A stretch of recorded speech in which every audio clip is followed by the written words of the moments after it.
حضرت عمر فاروق رضی اللہ تعالیٰ عنہ جیسے ہی رسول کریم صلی اللہ علیہ وآلہ وسلم کو دیکھتے ہیں تو آپ کی آنکھوں سے آنسو بہنا شروع ہوتے ہیں. سرکار نے پوچھا اے عمر روتے کیوں ہو؟ عرض کیا یا رسول اللہ صلی اللہ علیہ وآلہ وسلم ایک طرف میں کیسر و کسریٰ کے محلات دیکھتا ہوں اور دوسری طرف آپ کے جسم اطہر پر چٹائی کے نشانات دیکھتا ہوں. میرے آقا نے فرمایا کہ عمر کیا تم اس بات پہ راضی نہیں کہ ان کے لیے دنیا ہے اور ہمارے لیے آخرت ہے. یہ ابتدائی گفتگو جو میں نے آپ کو دو انتہائی بیان کیے نا کہ ایک انتہا تو یہ ہے کہ محبوب کو وہ مقام عطا کیا کہ جس پر انسان کی عقل پہنچ ہی نہیں سکتی, علم پہنچ ہی نہیں سکتا, قلم پہنچ ہی نہیں سکتا. علماء کرام آج تک حروف مقطعات کی معنی نہیں سمجھ پائے, اس لاک کو نہیں کھول پائے کہ بنیادی طور پہ اس کے پیچھے مقام ہے کیا مصطفیٰ کا. اور ایک طرف معاملہ یہ ہے کہ حضرت عائشہ صدیقہ رضی اللہ تعالیٰ عنہ فرماتی ہیں کہ میں نے دیکھا کہ رسول کریم صلی اللہ علیہ وآلہ وسلم نے پوری عمر میں پردہ فرمانے تک 3 دن ایسے نہیں گزارے کہ جس میں آپ نے پیٹ بھر کے کھانا کھایا ہو.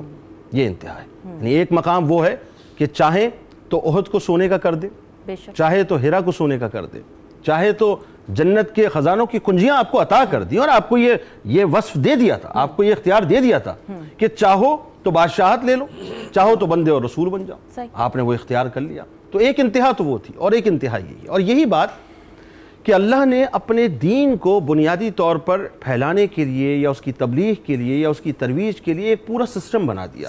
کم و بیش 1,24,000 پیغمبروں کو مبعوث فرمایا, مختلف اقوام میں مختلف سرزمین پر ایک ہی وقت میں کئی انبیاء کو مبعوث فرمایا.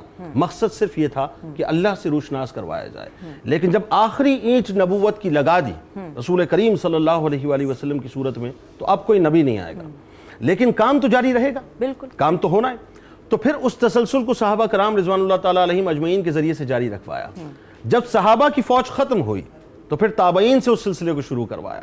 جب تابعین کی فوج ختم ہوئی تو تبع تابعین سے شروع کروایا. اور تبع تابعین کے بعد اولیاء کرام کا ایک تسلسل ہے جو آپ کو مختلف زمانوں میں, مختلف مقام میں, مختلف حدود میں, مختلف زمینوں کے اوپر ملے گا, جو اللہ کے دین کی معرفت دراصل اس نقطے کو سمجھانے کے لیے کہ پروردگار ہے کیا, وہ آپ کو ہر جگہ ملیں گے, ہر وقت ملیں گے. دیکھیے نفس بنیادی طور پر کچھ نہیں سوائے اس کے کہ انسان کی اندر کی ایک سوچ ہے جس کو آپ کو کنٹرول اینڈ کمانڈ کرنا ہے.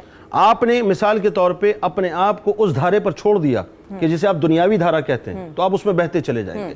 لیکن وہی بات ہے کہ کسی پہ نگاہ پڑتی ہے, یعنی ابراہیم قندوزی رحمۃ اللہ علیہ کی نگاہ پڑتی ہے تو معاملہ کیا ہوتا ہے کہ خواجہ معین الدین چشتی رحمۃ اللہ علیہ کی صورت میں ہمیں ایک شخصیت نظر آتی ہے. اور پھر وہی بات ہے کہ آج یہ بات میں بڑی ذمہ داری کے ساتھ, چونکہ اساتذہ موجود ہیں تو میں ان کی موجودگی سے فائدہ اٹھاتے ہوئے عرض کر رہا ہوں کہ یہ جو پاکستان میں ہمیں 18-20 کروڑ مسلمان نظر آتے ہیں نا, اور ہندوستان میں جو ہم 24-25-26 کروڑ مسلمان, میں صرف ان 2 خطوں کی بات کر رہا ہوں فی الحال, یہ دراصل حضرت خواجہ معین الدین چشتی رحمۃ اللہ علیہ کا فیضان ہے کہ ان کی وجہ سے ہمارے گھروں کے اندر آج کلمہ موجود ہے. اب پوچھے کیوں؟ کہ 850 برس پہلے جب آپ ہندوستان تشریف لائے تو اس وقت تو جادو ٹونے کا راج تھا ہندوستان میں, اس وقت تو کوئی بھی کلمہ گو نہیں تھا. آپ کی تبلیغ کے بعد 90 لاکھ لوگوں نے آپ کے دست حق پہ بیعت کیا.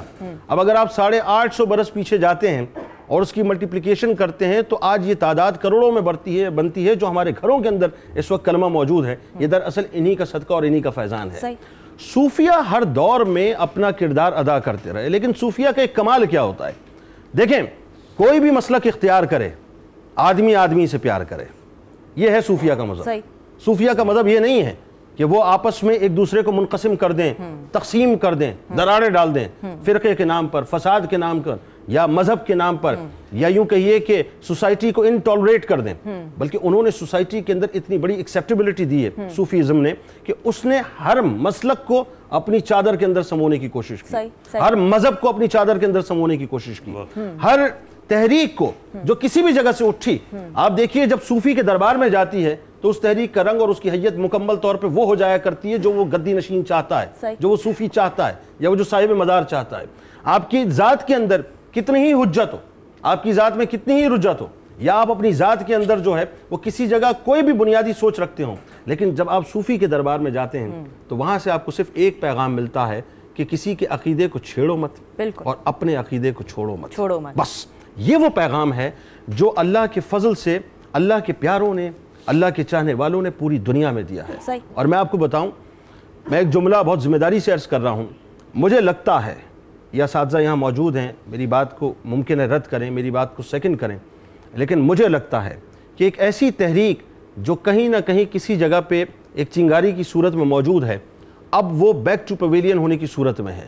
یعنی وہ جسے آپ اسپریچول ریولوشن کہتے ہیں یا جسے آپ ایک روحانی انقلاب کہتے ہیں, وہ محسوس ہوتا ہے کہ اب وہ غاروں سے باہر نکلنا چاہتا ہے, وہ محسوس ہوتا ہے کہ اب وہ خانقاہوں سے باہر نکلنا چاہتا ہے, کیونکہ سوسائٹی کی جو متشدد سوچ اب پیدا ہو گئی ہے.